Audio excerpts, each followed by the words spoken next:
көтөрелі. Чечим кабыл алынды. Урматтуу депутаттар, күн тартибиндеги кийинки маселеге өтсөк, сөз Кыргыз Республикасынын президенти Сооронбай Шарипович Жээнбековго берилет.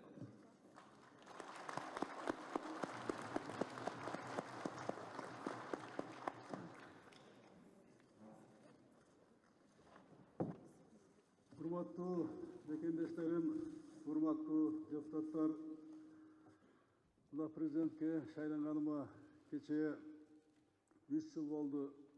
Кудайдын буйругу менен элдин колдоосуна таянып, мамлекеттик бийликтин баардык бутактары менен биргеликте ички жана тышкы саясатта бир топ иштерди аткардык. 2017 жылы президентке аттанганда берген негизги убаларымды аткаруу ушул 3 жылдык эмгегимдин өзөгүн түздү. Президенттик мөөнөтүнүн алгачкы жылын тышкы саясатты жолго коюуга жумдум.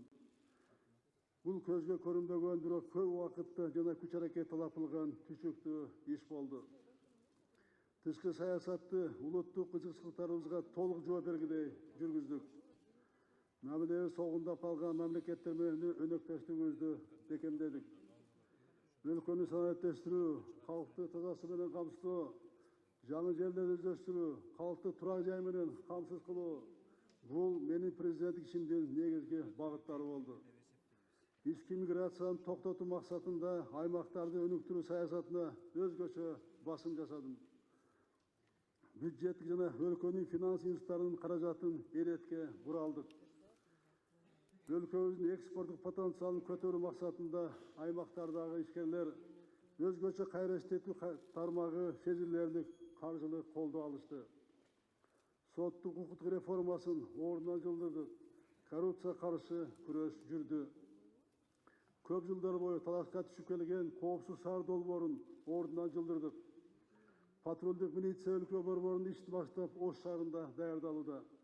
Мына ушул жана башка иштердин баары эң биринчи кезекте ар бир жарандын жашоосун жакшыртуу максатында жасалды. Урматтуу мекендештерим, өлкөбүздүн тарыхы 6 октябрга чейин жана андан кийинки учуру деп өлчөнүп калды. Бул факт. Бул бурулуш бизге эмне алып келет? Тарых жана убакыт өз баасын берет. Бул күндөр ар бир кыргызстандык үчүн эң оор күндөр болду. Менин дарегиме колдоо айтуу менен бирге мамлекет башчысы катары тез арада кырдаалды жөнгө салуу талаптары катуу сын пикирлер айтылды. Кыйчалыс учурда эмнелер жасалган азыр кайрадан айтып отурбайын. Болгон күч аракетимди өлкөнүн укук талаасына кайтарууга жумшадым. Мамлекетибиздеги журт тааныган ишмерлер жана өнөктөштөрү менен сүйлөшүүлөрдү жүргүздүм. Жүздөгөн мекендештерим тынчтануусун билдирип, кеңештерин айтышты. Баарыбыз үчүн өлкөдөн өткөн дөөлөт жок экендиги дагы бир рет ынандым. Биздин жарандык коом күчтүү жана ачык деп буга чейин айтып келгем. Жарандык коом менен массалык маалымат каражаттарын ушул күндөрдөгү аракеттери Кыргызстан укуктук өлкө экендигин далилдөөгө багытталды. Мына ушундай жарандык позициялар үчүн баарыңарга ыраазычылык билдирем. Опурталдуу күндөрү коомдук тартипти сактаган элдик дружиналар чыныгы каармандарыбыз болуп калды. Алар Бишкек шаарынын тургундарын терең сый урматына татыктуу. Учурдан пайдаланып, Кыргызстандын тагдырына кайдыгер карабаган өнөктөштөрүбүздүн, анын ичинде Россия Федерациясына, Казакстанга, Америка Кошмо Штаттарына, Великобританиянын, Бириккен Улуттар Уюмунун, Евробиримдиктин жана Түркманын жетекчилигине ыраазычылык билдирем.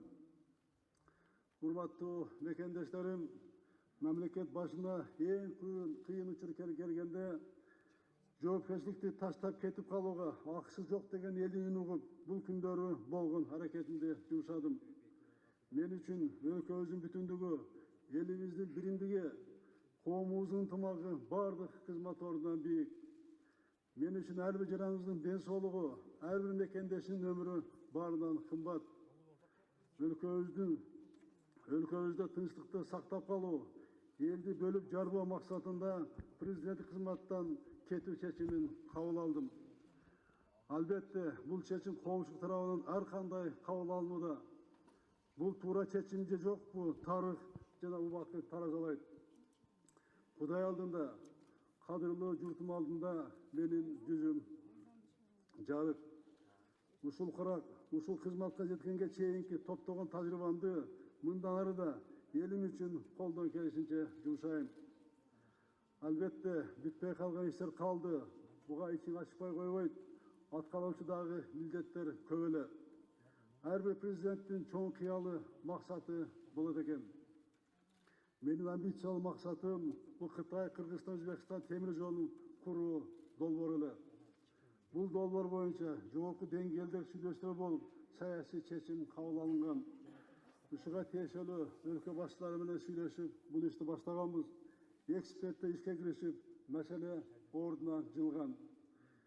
Билесиздер, бул долбоор Кыргызстан үчүн, биздин келечеги үчүн аба менен суудай керек. Бийликке келе жаткан азаматтарга ушул ишти улантуу аманатын калтырып кетип жатам. Кудайдын колдоосу менен ушул долбоордун ишке ашуусун тилейм, ийгилик каалайм. Урматтуу мекендештерим, иш болгон жерде кемчилик болду.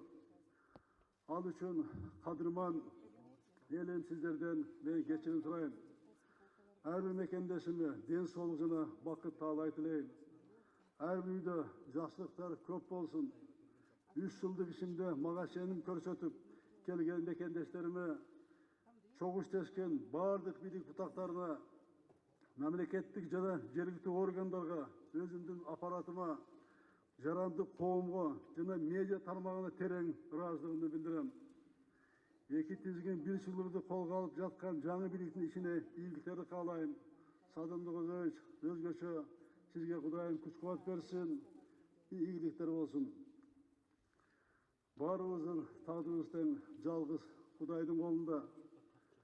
Мээримдүү, ырайымдуу жараткан Кудайым өзү элибизди колдоп, элибизде аманчылык, жерибизде тынччылык болсун.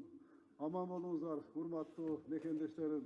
Кудайым колдосун баардыгыбызды. Кудайым колдосун. Кудайым колдосун.